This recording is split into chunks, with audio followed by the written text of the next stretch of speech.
The Oakland A's are back home after saying last week they have a new home in Las Vegas. It hurts.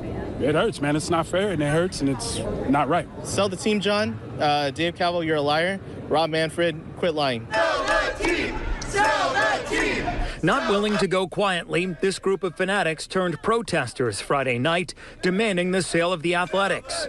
Wearing green T-shirts with the word sell and holding signs reading, "Keep the A's in Oakland." This group says they are not backing down. I think there's a good chance that we as fans have a say, and obviously have a say, that we can convince the team to either be sold or to stay in Oakland.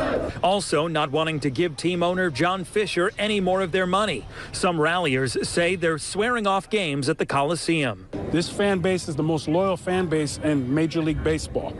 We deserve our team to continue to be rooted in Oakland. The old stadium, of course, is at the center of a multi-year controversy. In a surprise announcement on April 19th, the A's revealed they bought land in Vegas to build a new ballpark. Oakland's mayor, Shang Tao, quickly responded by terminating negotiations with a proposed project with the team at Howard Terminal. Meanwhile, longtime A's fans have been stuck in the middle. We got burnt with the Raiders. We got burnt with the Warriors. Now we're getting burnt with the A's. So it's like, what are we doing?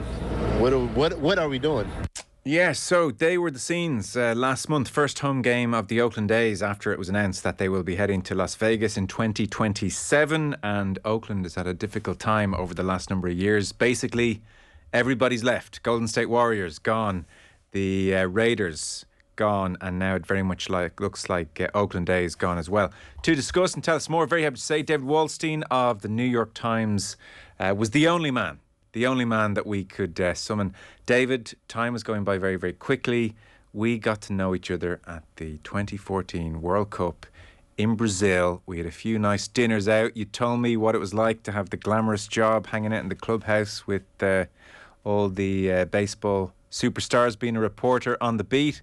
And here we are 9 years later. Incredible. My memory of you, Joe, was you working really hard, harder than pretty much everyone else. When everyone else was like, come on, let's go. We got to, hit the bar, hit the restaurant. And you're diligently working. So just thought everyone should know that. Well, you must have been drunker than I thought, because that's not my memory. There we go.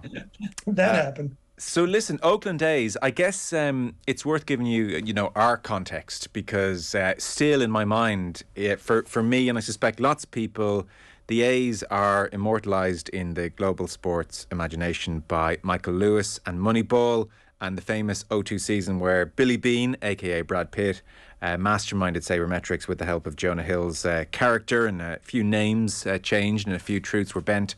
But that was the gist. They did go on a 20-match unbeaten run. And so from afar, they have always remained that very well-run, clever underdog club.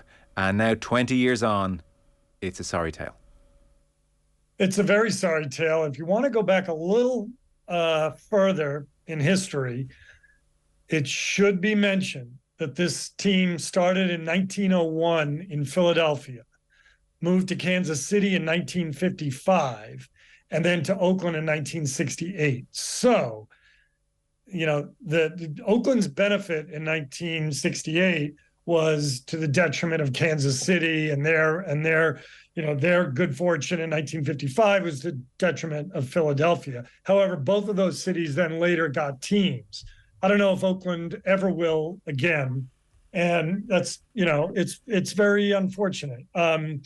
They built up a loyal fan base there, which is not reflected in the attendance, because the team.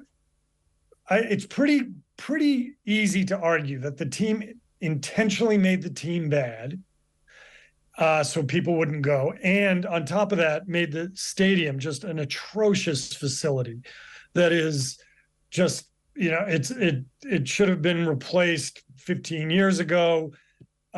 There's whole concession areas that are just shuttered, areas of the stands that are covered in tarps, and hardly anybody goes. I mean, it's not uncommon to have like 2,000 or 3,000 people there for a game. But part of that also is they announced 2 years ago, we're going to investigate moving to Las Vegas. And why would a fan give that ownership money? Why would they pay for tickets, pay for parking, pay for concessions when the team is basically announcing its intention to move? So then what happens is people don't go, attendance is very low. And then they go to Major League Baseball and say, no one's going to our games, we need to move to a different city. So they kind of created the conditions that allowed them to move. I did see some of the photos of attendances of 2,000 and 3,000 in a 57,000-seater stadium, and it is beyond grim, as you might imagine. And the stadium itself, this is old. It's an old stadium, the Coliseum, but not in a Wrigley Field, Fenway Park iconic kind of way. It's just old. That running down of the team, and incidentally the raising of ticket prices to drive down attendances further and make the case that we have to get out of here, that is so Machiavellian. I mean, I first read that and I thought, oh, well, there has to be a touch of conspiracy theory about that. But the more reading I did, no, it does seem to be a fairly concrete case. Well, last year they traded their two best players and really got nothing in return. And they did it before they were, before they weren't making all that much money. And that's when that really triggered fans into fits of anger, because they were the two best players. Plus, a couple of years earlier, there was a player who was from the Oakland area, a guy that you could really market and build around, and they let him go in free agency. So people, they see what's going on. It really seems intentional. And, you mentioned the movie Moneyball with Brad Pitt. There's another famous baseball movie called Major League about a team that was in Cleveland, and it's the same scenario. It's like the A's took the blueprint from this movie, a fictional movie, of a team trying to be so bad that they can move, but then the team gets really good and they win against the owner's wishes. But yeah, it's really sad. And then on top of it all, and one of the fans in that clip mentioned it, the Oakland Raiders football team, which had pretty good attendance, they left in 2020 to move to Las Vegas. And the Golden State Warriors, the great basketball team, which was selling out an arena that sits 40 feet from the Oakland A's Coliseum. So it's the same location. They sold out that building every year for like the last 6 or 7 years. And they moved anyway to San Francisco, where they knew they would make more money there. And it just, I think for the people of Oakland, it just feels like just a sort of triple rejection. Also, they lost a hockey team in the 1970s to go back to that. So it's really this sort of very sad abandonment of a city in a region. Yes. And so if we follow that thread that the A's are deliberately taking down attendances to make the move easier when they go to MLB or the authorities, you have to have some rationale like that to have the move sanctioned, do you? Because, well, Golden State Warriors clearly didn't. So what's the logic? They do need some kind of a reason, i.e. our attendances are appalling, you have to let us out. Chicken and the egg. They're saying that, well, we don't have the fans in the house, we don't have the revenue, so we can't afford a large player payroll. Whereas others, and I tend to agree with the others, that it's the reverse. They don't have attendance because they're selling off these good players and they're not a good team. Now, as recently as I think 2014, they had, I think, 1.7 million fans across the season. And that placed them about 24th out of 30 teams. And then I think in say 2017 or 2018, they had about 1.5, 1.4 million. Again, it's not great attendance compared to the other teams, but it's not the worst. And it's not the second or third or fourth worst. It's about seventh worst. So they now they're the worst, and last year they were the worst. Yes. So it seems like if the team is competitive, more people will come. There was a time in the late 70s, their attendance was only 300,000 across the whole season in 81 home games. So, I mean, that's historically low. So that was, I think, 1979. Within 11 years, they were up to, 10 years, they were up to 2.9 million, almost 3 million, 10 times as many, because they were very good and they were in the World Series. So the precedent is set that when the team is good, people will show up. Yes. And why were the State Warriors, I know it's a different sport and maybe the NBA have different rules, the State Warriors were just allowed to move even though they were selling out every night? Yeah. I guess, it was an old arena. It's not very flashy. And the thing is that, teams want to build these new fancy stadiums with tons of luxury boxes.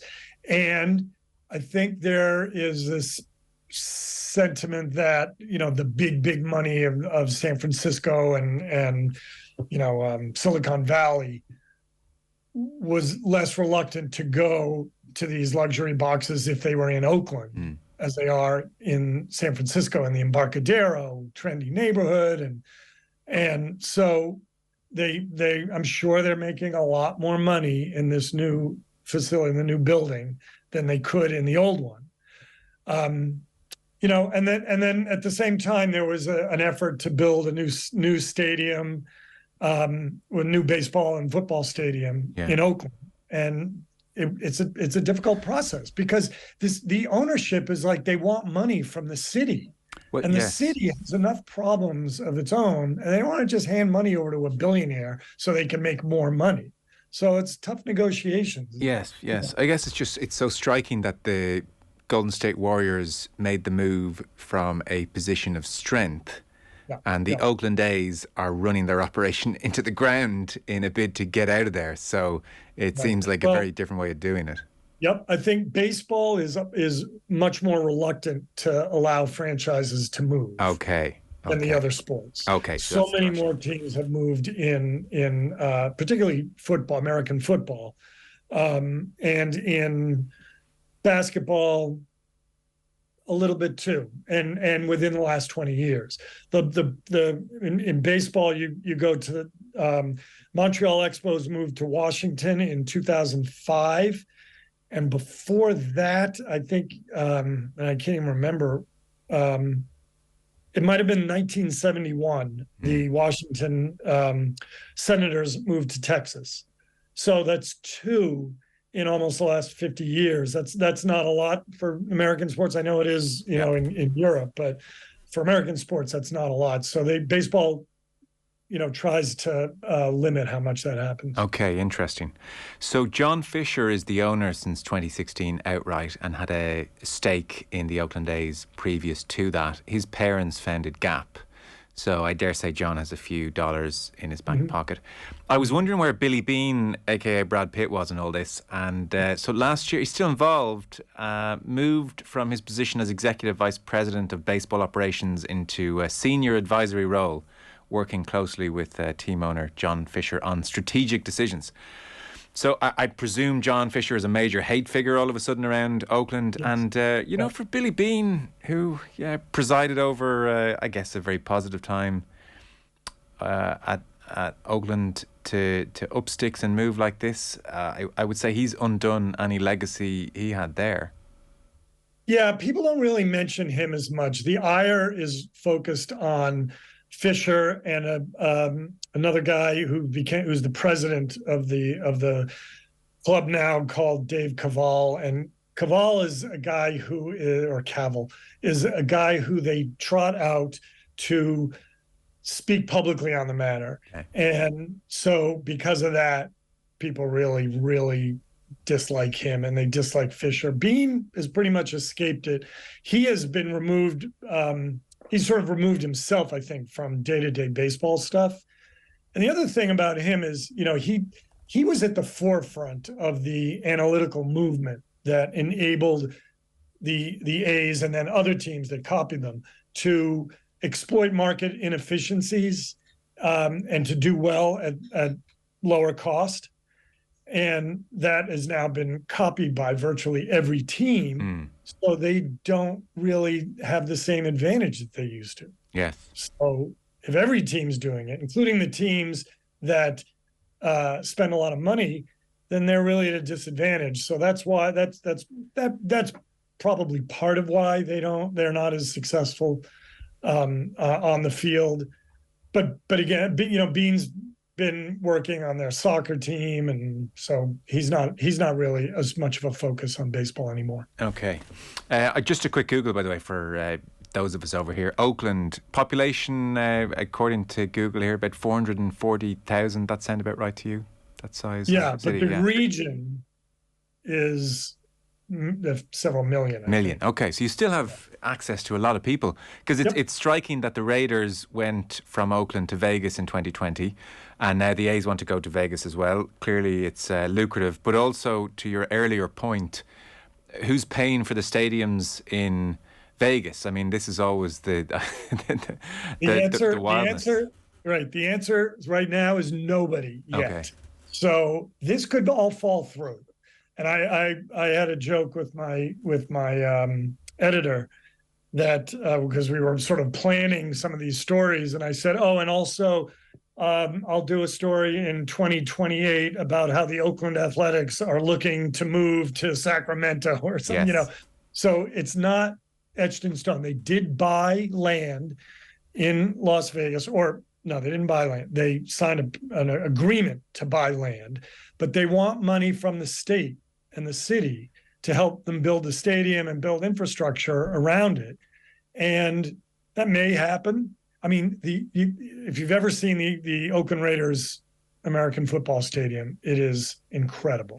So you can see the envy in these other owners' eyes. And so that's a tough to compete with. But it's not necessarily a done deal with the state that they will get the money. They hope to. But here's the thing to keep an eye on. I'm sure that the NBA National Basketball Association is looking to expand into Las Vegas also. So if they get in there quicker and they get money or tax credits, which equals money from the state and the municipality, they may get it before the A's are able to get it. And so it's definitely not done. They thought they had this great plan for a stadium in the port of Oakland, which is I think the 6th busiest port in the world or something like that. It's very busy.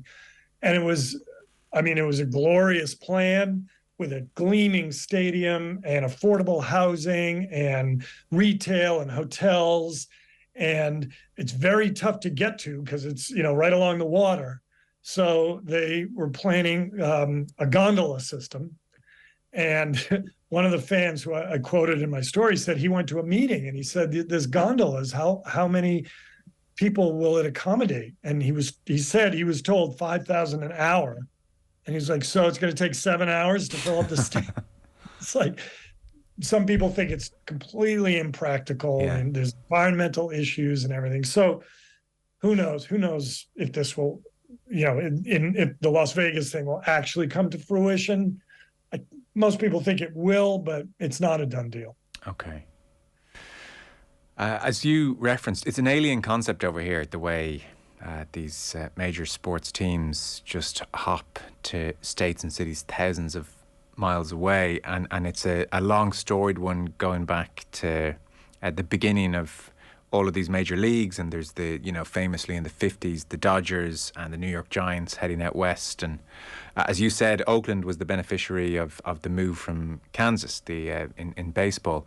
But the other aspect, which we danced around a touch, is that the municipalities or the states or the cities are often asked by owners, you pay for our stadium and we'll move to your city, or you pay for the stadium or else we move from your city.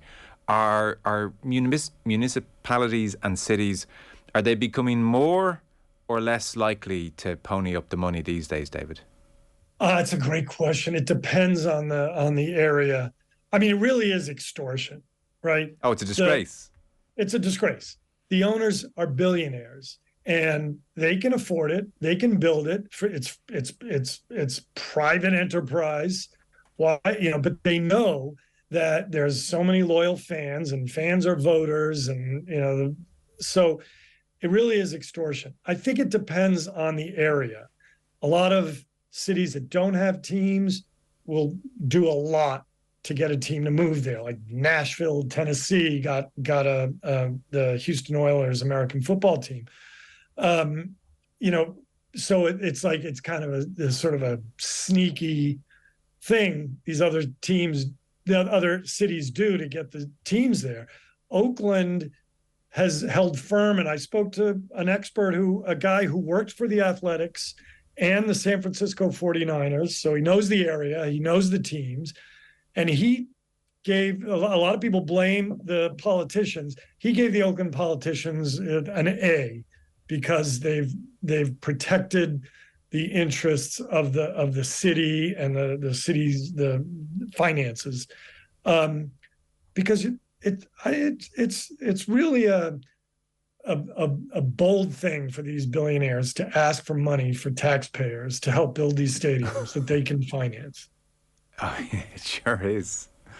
And another thing is that I in the clip you mentioned that they mentioned that a lot of the fans want the owner, Fisher, to sell the team. Just sell the team, let it stay here. Yeah. Here's the problem with that.